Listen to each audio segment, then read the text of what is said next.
Good evening. What's happening, everybody? Welcome back, and glad that you're here for another edition of Love Talks.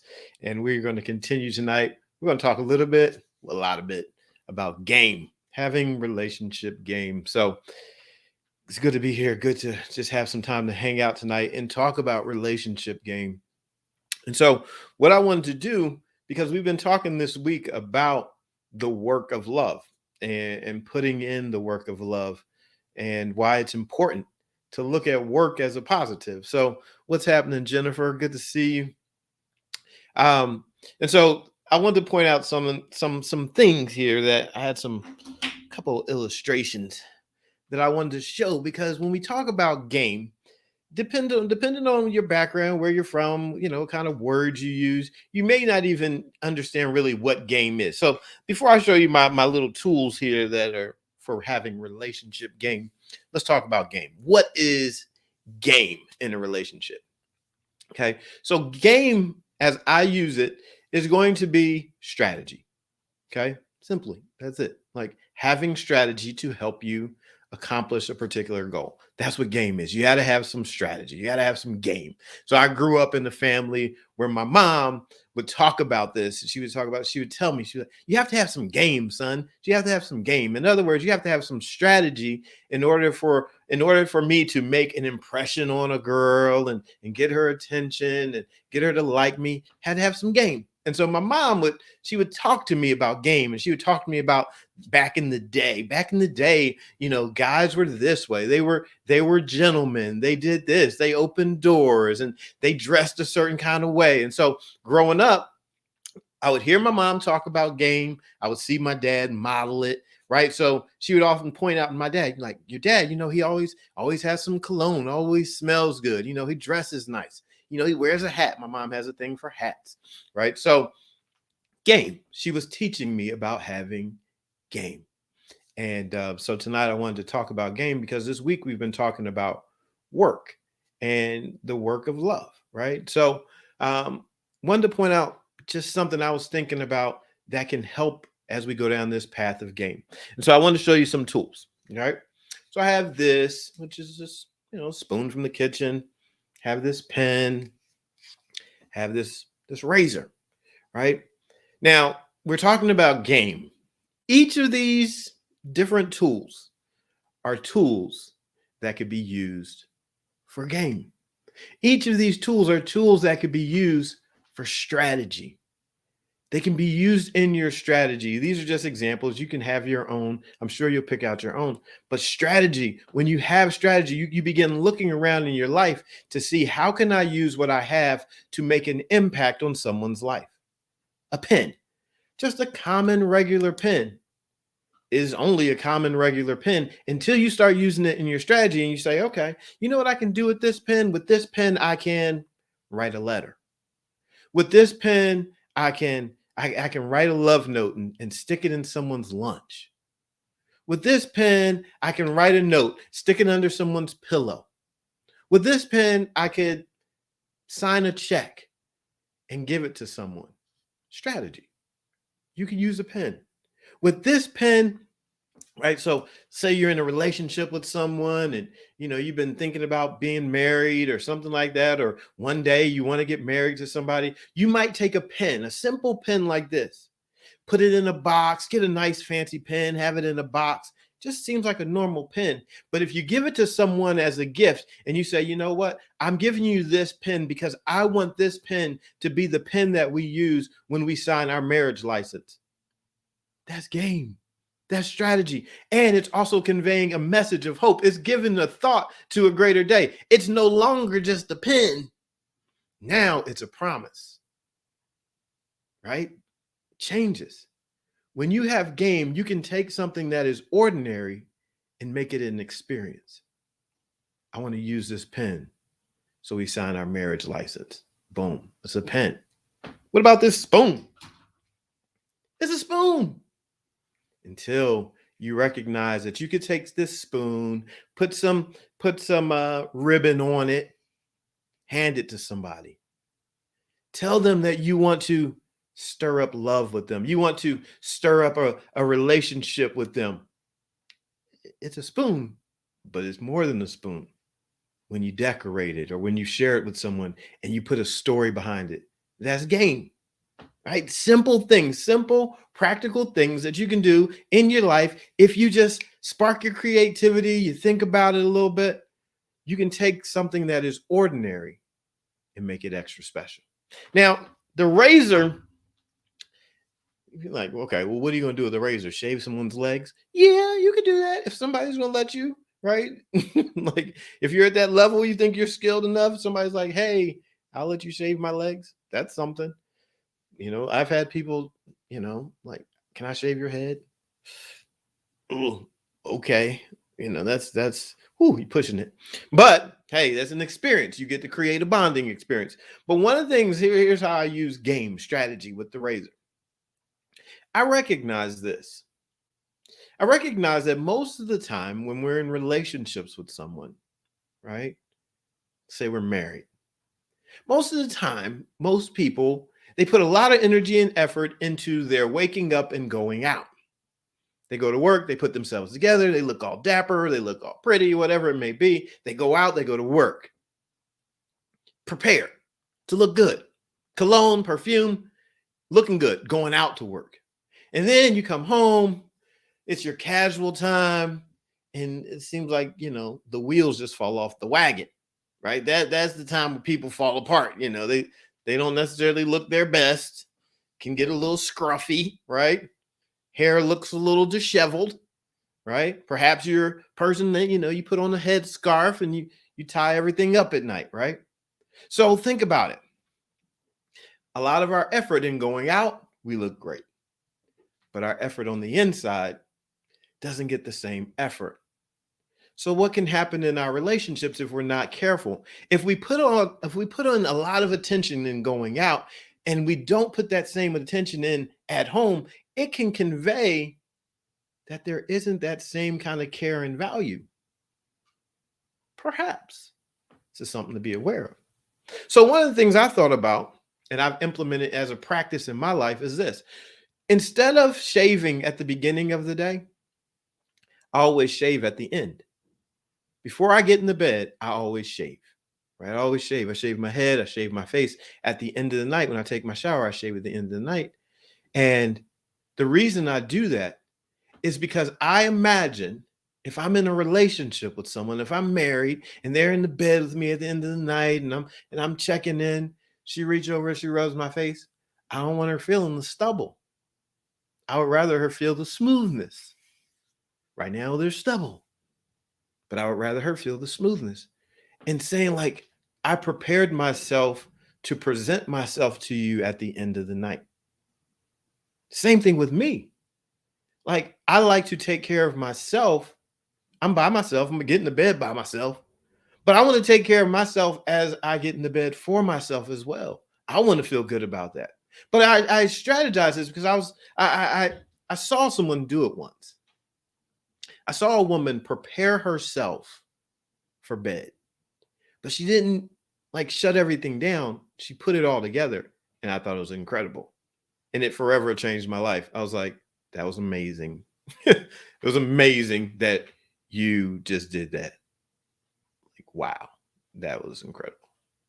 I mean, like, if that's a habit, like you're thinking that much about this moment, like, yeah, I want to give my best to you, not to other people. I want you to have my best.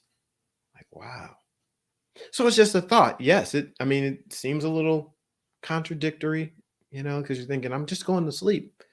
But I'm putting it out there for game. Maybe you don't do it every night, but it's strategy.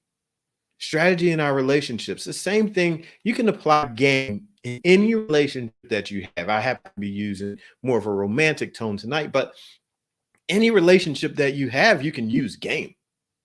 You can use strategy, customer service. What can you do? What can you take that seems normal and ordinary and make it extra special because you've used some creativity to present it to the people that you serve? What would one of your clients like to experience? How can you make something more special for your client because you have some game, you have some strategy? One of the things when I'm doing some coaching, especially with the young guys that I coach, the young teenagers, or men or whatever that I'm coaching, I'll talk about the opportunity that we have to use game to create a sacred space. You get to have a special place. And I call it the Letterman jacket philosophy, right? And so as an athlete, I grew up, I played ball, and we would get what are called Letterman's jackets. And we get a Letterman's jacket and we have our letter, our sports letter on it, meaning that we'd accomplished something. And so it used to be a big thing to let a girl wear your jacket. And so that conveyed something. It conveyed you are special to me. And it also conveyed that she wanted to be connected to me. And so the Letterman's jacket philosophy says when you are creative and you create that space, you can create an opportunity for yourself to be in a valued position. She wasn't walking around wearing 7 or 8 Letterman's jackets. She wore my Letterman's jacket, right? My Letterman's jacket meant she was connecting to me. Someone sees B. Shepherd on her jacket. She knows, they know, wow, there's a connection. And so we get to do the same thing. She take my jacket home. She puts it in her room. I'm now in an intimate space. I'm in a personal space. I'm not even physically there, but my jacket is there. And what is that? That's a reminder of me. So I always tell the people that I'm coaching, I'm like, listen, there's something to teddy bears, right? You get a teddy bear, you give it to her. She puts it in her room. She puts it on her bed. Guess what? Every time she looks at her bed, there you are in the teddy bear form. Little things, right? You can take something, you can take a particular garment and put it in somebody's bag. They get to work and they open it and they see your garment in their bag. You're there, even though you're not there. Strategy, game. It's not to harm anybody. It's not, it's to create an extra connection. You could obviously, people can use having game to just be manipulative, to try to make someone vulnerable so they could use them for their own advantage. But we're not going to talk from an unhealthy position. We are speaking from a healthy, prosperous, loving relationship mindset where we take strategy and look at it for how can I use strategy to further my relationship? How can I use strategy to enhance my relationship? We're not talking manipulation. We're not talking about I'm just going to use you and get what I want and dump you off. No, that's not how we talk. We are talking about being leaders in love. We got to reclaim this stuff that gets used in a negative way and use it for the positive. Game is positive. My mother, she taught me positive things. She wasn't trying to teach me how to get into some girl's pants. No, far from it. She was like, matter of fact, you're not doing that at all. So you're going to learn how to communicate. You're going to learn how to listen. You're going to learn how to be there. You're going to learn how to treat her kind. Yes, go open the door for her, right? Like game, strategy, right? And so we learn that way and we pass it on. My son, if he's walking up a flight of steps and he's with his sister or his mom or somebody else, he's going to walk behind them up a flight of steps. Why? In case they fall, they're going to fall back on him. And if we're going down a flight of steps, we walk in front. Why? In case they trip and fall, they're going to fall on us. Strategy, game. Now, some people in this world might have a problem with that. Why are we teaching that way? Because that's what we do. That's how we teach. That's what we think. That's our philosophy. You don't got to teach that way in your house, but that's what we teach.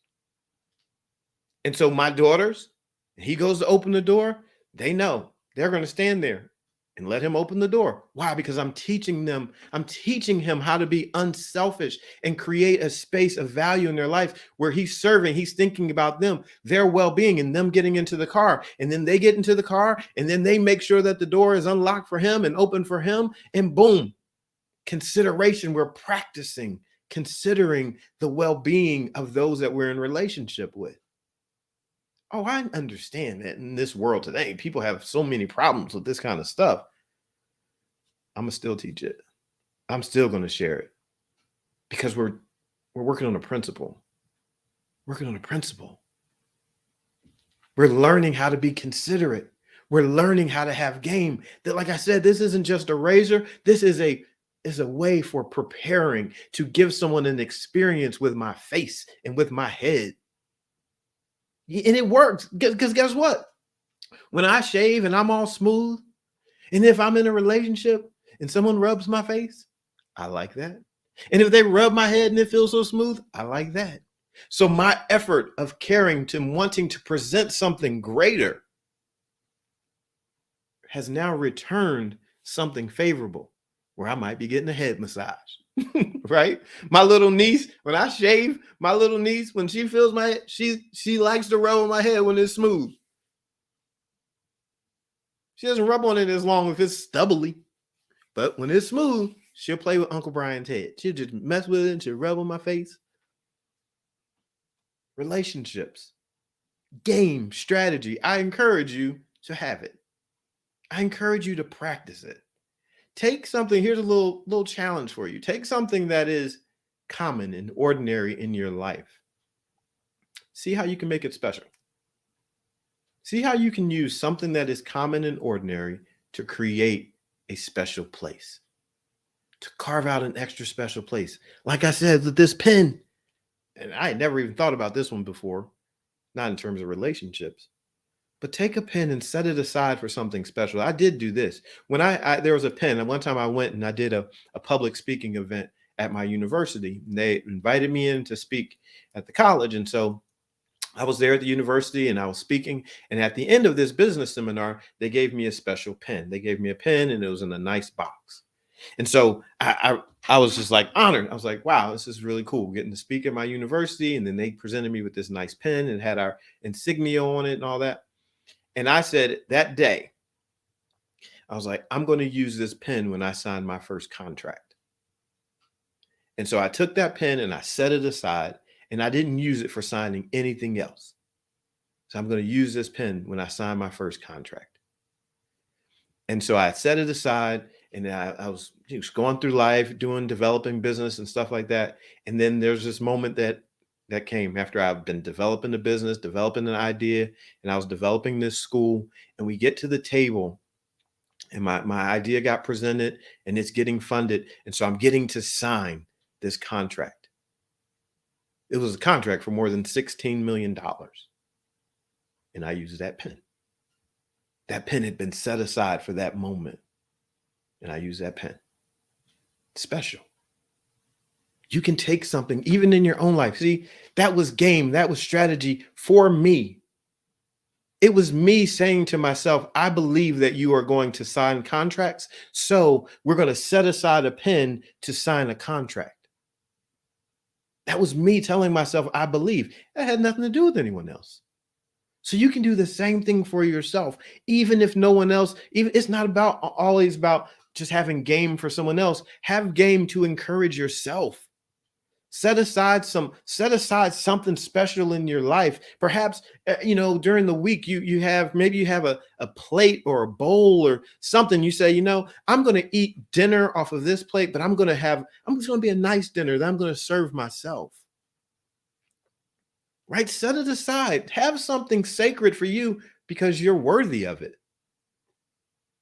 Because guess what? Here's the kicker. We can love others as we love ourselves. Learn how to love yourself with sacred things. Don't let everything be common. Let some things be special. And as you practice that, you'll be able to serve that to those that are around you. In business, at your job, in your family, in your marriage, whatever it may be. You'll be able to do that. And so I just wanted to encourage you tonight to have some game. Have a lot of game. Practice having games. Set aside moments in your day that are your moments. This is my time. This is sacred. Have some game. Tell yourself you're worthy of that. And what it'll start to do is going to fill your love tank. And out of that, you're going to be able to pour it onto other people's lives. And so if you use it, guarantee it's going to bless you and it's going to bless those that are around you. So thanks for being here. We're going to shut it down. We're going to keep these sessions quick, to the point, so that we can go out and implement them. But I appreciate you all very much. I'm getting ready to shut it down for the night, get some rest. But let me pray for you before we go. Father, thank you for this day that you have given us an opportunity to be together. I pray that someone's life was blessed by tonight's talk about game. I pray that someone would take these talks and put it into action. Carve out something sacred for themselves, love on themselves, and then serve love to others. I pray that their lives would be blessed and that they would flourish even as they serve love. I pray that love would return back to them 100 times over. Let their life be witness that love works. Thank you in advance for what you will do in our lives. In Jesus' name, amen. All right. Thank you all so much. Glad that you are here. I look forward to hanging out with you again tomorrow. Tomorrow will be the last day of the single slipper challenge, which is going on from 6:30 to 7:30 p.m. So jump in it. It's going to be a good session from 6:30 to 7 p.m., 6:30 to 7:30 p.m. Eastern Standard Time. Day 5 of the challenge. Jump in, join that. It'll be fantastic. And then we'll be back tomorrow night as well, sharing another sessions about love and the work of love and enjoying it. So have a good night until I see you again. I am B.A. Shepherd, 2 P's, A-R-D, reminding you to be a shepherd. The world has enough sheep. Love you much. Good night. See ya.